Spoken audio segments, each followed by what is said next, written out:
Women are cyclical beings living in a linear world. And in this linear world, we are constantly going down this timeline.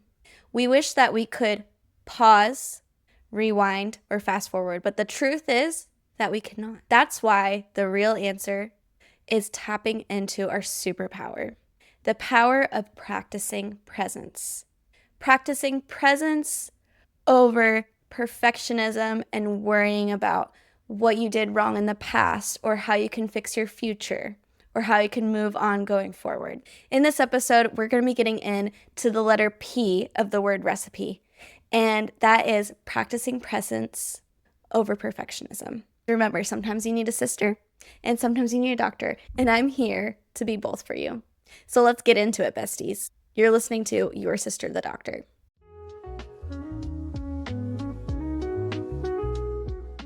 All right, guys, welcome back to another episode of Your Sister, the Doctor. And today we are going to be talking about practicing presence. And honestly, this episode, I was anticipating and planning it to be just simply practicing presence.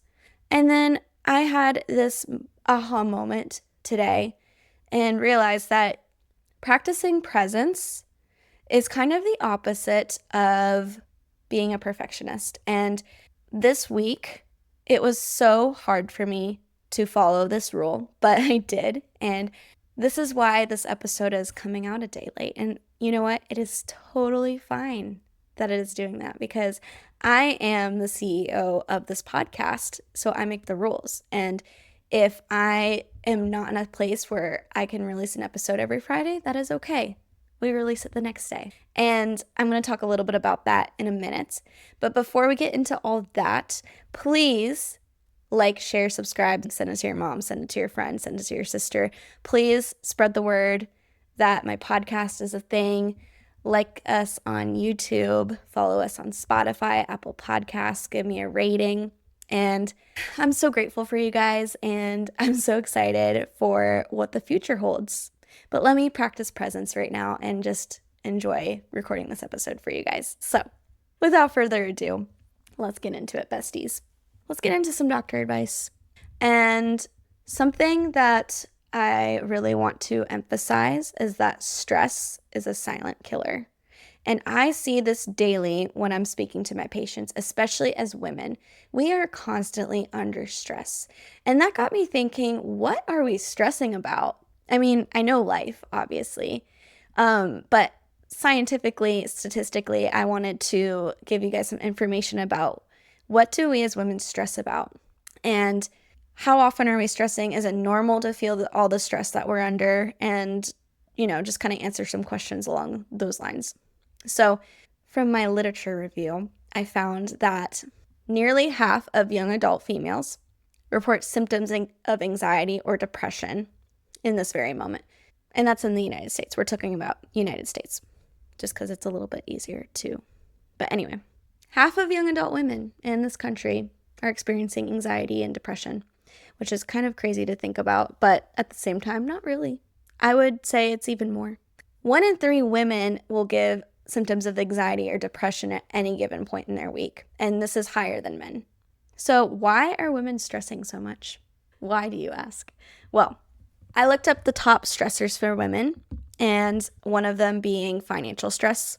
61% of women ages 18 to 30 say that they feel financially insecure.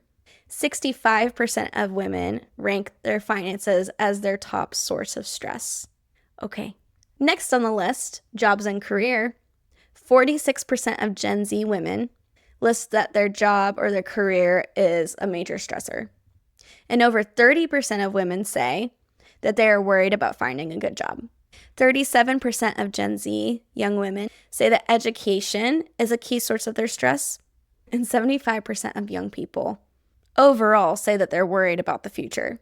64% of women ages 18 to 25 said that they needed mental health services this year, which is good, I think, because I think everybody needs it. Nearly 80% of women believe that the pandemic is going to have a long-term effect on their anxiety and depression, which 5 years out from a pandemic is crazy how this is still relevant. And I see it in my patients, and I see it with the people that I just interact with every day. We reference life too before or after COVID. Women of my generation are especially impacted by the effects of COVID. Another interesting statistic is that 80% of young people believe that the effects of COVID and the pandemic will impact their stress and mental health long term, which I find very interesting and also very valid because being in our generation, COVID was, at least for me, the year that I graduated from undergrad. Gen Z, the year that they maybe graduated from high school, or you were a young person, a freshman, a sophomore in college, even if you were graduating college or early into the workforce. These were really important milestones. Being in your 20s, being early an adult, and kind of missing out on those few years of everything being normal makes, I can see how that would cause anxiety, or, maybe you had to push plans. Like I had some friends who couldn't get married. So just like timeline, things were off of what you'd anticipate. Like, of course, when you're a little girl, you're not thinking, like you might be thinking, okay, I'm going to graduate in this year, but then maybe you didn't because of the pandemic. That's my point. Okay. And then another stress source would be relationships and family. Over 50% of young women say that relationships or family conflict are a huge source of stress and anxiety. And then another statistic shows that housing and independence, so not being able to move out of your parents' house, is a huge stressor. And going back to what I was telling about COVID, that kind of put a lot of people behind. Like maybe you were living at home and then you didn't get a job right after you graduated from college, and now you're living with your parents, and it's 5 years later, and maybe things have changed, maybe things haven't. So that's interesting. But so that's some general statistics on what women stress out about. So a lot of it has to do with finances, job security, the future, relationships, your living situation. That's kind of what I got out of it.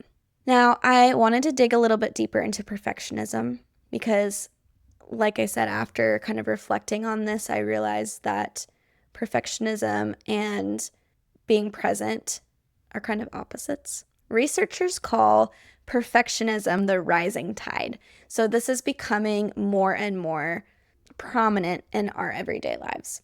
So some perfectionistic concerns include fear of mistakes, pressure to meet expectations, comparison, especially body image, social media.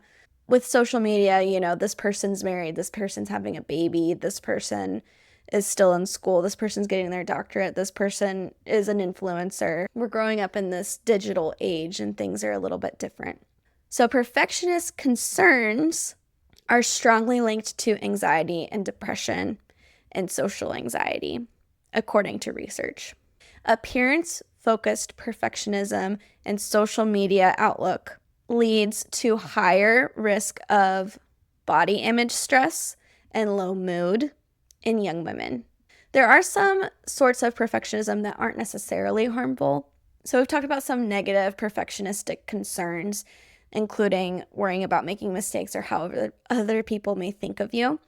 And these things are linked to more anxiety and more stress. But then there are perfectionistic strivings, which are a positive thing. And these are like having high personal standards, wanting to do your best, and they can be more motivating, but they can also lead to stress, which stress isn't always a bad thing. Some little bit of stress can be a good thing, but overall, just know that, having a good balance and not being overly perfectionistic. So I've come to realize that after doing a little bit of research, presence and perfectionism are opposites. And what is practicing presence? Presence is the awareness of the situation without judgment or distraction. Physiologically, practicing presence will lower your fight or flight sympathetic nervous system response. It improves vagal tone. So if you're thinking about vagus nerve, gives you better heart rate variability, and it improves your emotional intelligence. It also strengthens prefrontal cortex activity, which is kind of cool. So the prefrontal cortex helps with decision making and focus. Things like mindfulness have been shown with evidence to reduce anxiety and depression symptoms by very many meta-analyses. Present moment awareness also improves sleep quality, and it reduces cortisol, which we've all talked about already. People who need to perform highly for their job, passion, career, athletes, surgeons, performers, all use mindfulness techniques to help them focus before their big task. Practicing presence also helps with digestion. It supports your hormones, and it supports your immune function. So you guys have heard the lowdown, the science on stress and anxiety and what presence is. And we could dive even further into these topics, but I just want to get right into the sister advice. And, before we start talking about that, I want to just share with you my experience. And since releasing this podcast, I'm absolutely loving it. It is definitely a work in progress. And, this is my first time doing this. And something that I've realized is that, I can't let this project take over my life. And practicing presence and practicing what I preach is really important.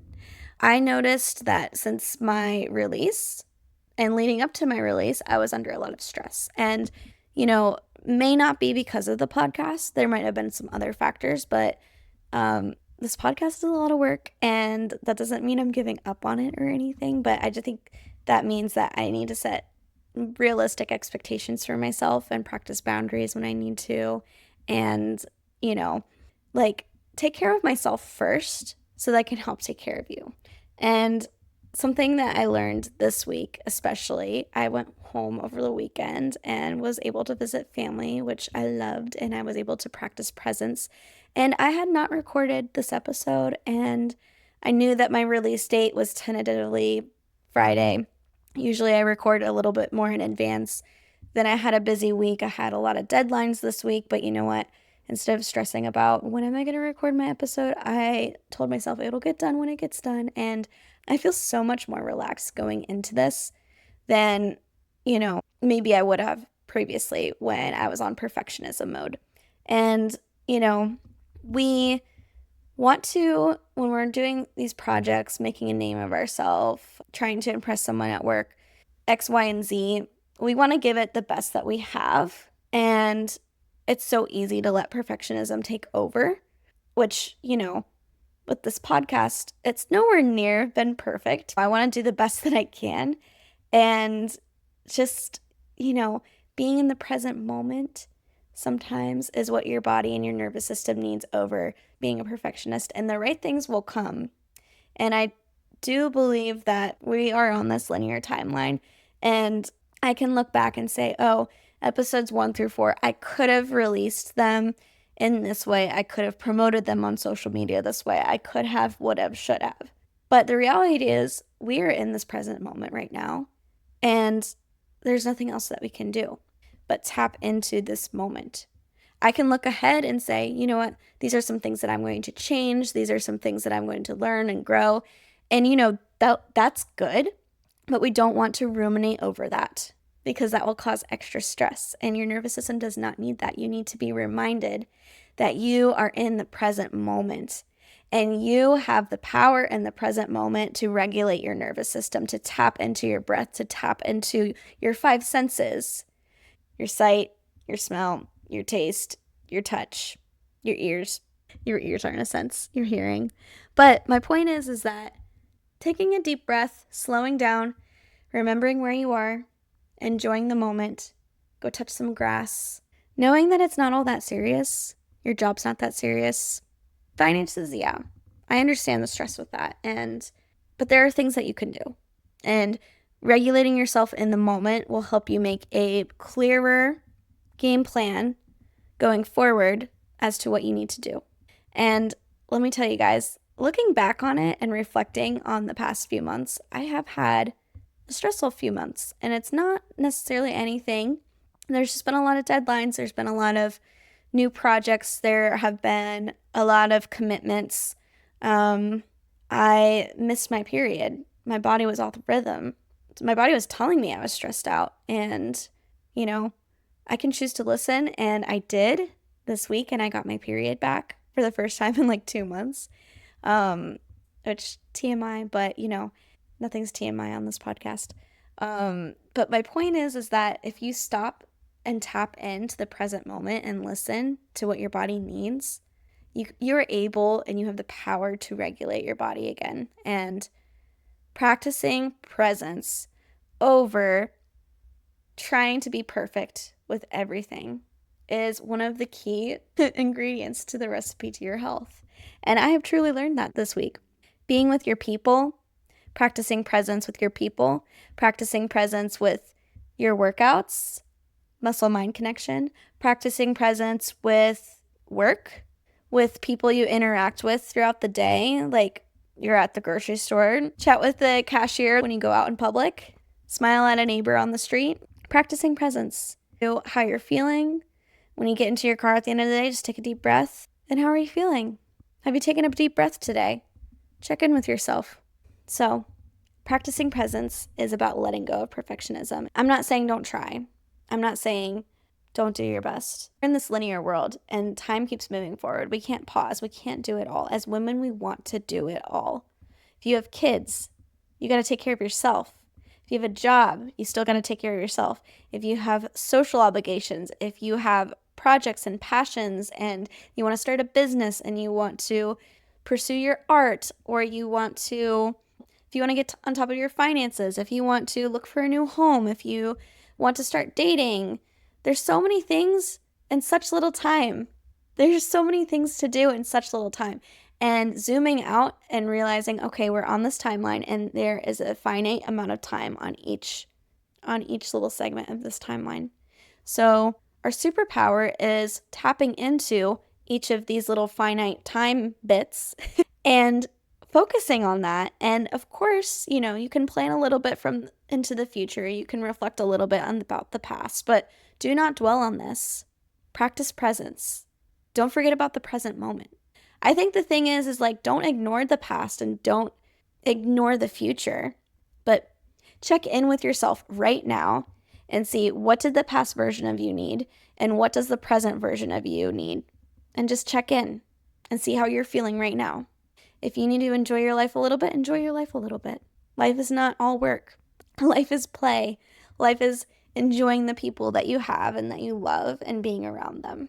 So practicing presence pulls you into the now. Perfectionism keeps you in the future. What can you do to do better? Or takes you back to the past. I should have done this. I could have done better. Practicing presence, noticing your senses, noticing your breath, noticing where you are, helps you stay presently focused on what is happening now. Not what could go wrong and not what has already gone wrong. Presence replaces judgment with observation. Perfection is full of judgment. Good enough, not good enough. When you are present, you simply notice. This is what I'm feeling. This is what's happening. No judgment. Objective. Observation takes the pressure off to fix everything in that moment. And we live in this world where we want quick fixes. But sometimes we just need to step back and observe what's going on. Presence helps you accept imperfection. Nothing in this life is perfect. Just show up as you are right now. And you don't have to be perfect. Just show up for yourself. And know that you are just living the silly little human life on the silly little rock floating in the middle of space. And just show up and be you. Okay? Okay, good talk. Presence gives you a chance to respond and not react. And this one is huge because I think we've all been there where we react in a certain situation and we regret it later. If you are just present with the moment and you observe your surrounding, you'll have time to process what is going on and respond appropriately instead of just reacting with your initial emotion. Perfectionism is often this burnout cycle where we realize a mistake, we panic, we try harder, and then we burn out, and we realize our mistake and we panic and we try harder and we burn out.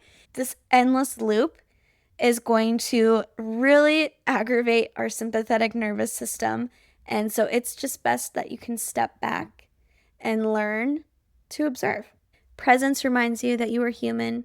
Presence connects you with your body, your mind, your spirit.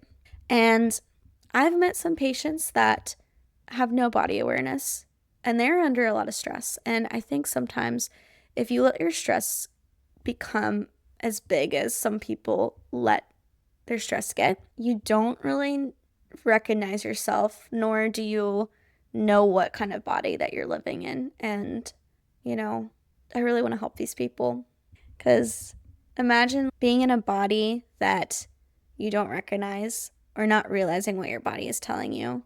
Your body keeps the score. And there's a book that I haven't read yet, but I have it. But the body keeps the score. And this is actually a book that we're going to read in book club. And I haven't read it yet, but I've had it for a long time. So I'm going to practice presence and read this book instead of scrolling my phone. But I'll keep you guys updated. Let me know if you've read it. But anyway, presence really helps you tune into your body. And sometimes if you are in this endless loop of stress and perfectionism, you forget what you are in your body. You're only thinking about the future. You're only thinking about the past. You're only thinking about things that don't bring you and ground you to the present moment. So just remember, presence is a superpower. Presence pulls you into the now. Presence replaces judgment with observation. Presence helps you accept imperfection. Presence gives you room to respond instead of react. And presence pulls you in closer to your body. So how do we truly practice presence? What are some strategies for that? And I think the easiest one is to take a deep breath. The physiological sigh is one of my favorite tools, which I think I also mentioned in another episode, but a deep breath in and then another breath at the top. So, and just feeling the air in your body. Doing a digital pause, turning your phone on airplane mode, get a block it in a drawer, whatever. Practicing like a digital detox can help you be more present in your moment and enjoy. Say that you have friends over, maybe you have a screen-free night and you guys play board games or something like that. Doing a body scan at bedtime or when you wake up in the morning just to kind of see how your body's feeling in that day. And then just being present in your everyday life, like making eye contact with the person at the store or, putting your phone down at the dinner table or practicing active listening. It's so important. Presence is not about being zen all the time. It's about being human and about being in the now. And we'll just make this episode short and sweet. Thank you guys for listening. Thank you for being patient. Thank you for tuning in. And your homework this week is to literally just be in the moment. Tap into your 5 senses, tap into your breath, tap into your body. Focus on being present in the present moment 2 times per day at minimum. Maybe set a reminder on your phone once in the morning, once at night. Check in with yourself. Have you been present today? All right, guys, I will see you next week. Next week is the last episode of the Recipe to Your Health. But don't worry. It's not truly the last episode. It's the last letter to the Recipe to Your Health. And we will have another Q&A. So please jot down your questions from ins and outs and from practicing presence over perfectionism. And then we'll see what letter E is. I'm so excited. And until then, take care. And I'll see you guys next time. Bye. I'm going to go enjoy my night. And I'm going to go grocery shopping and be really present and say hi to the cashier.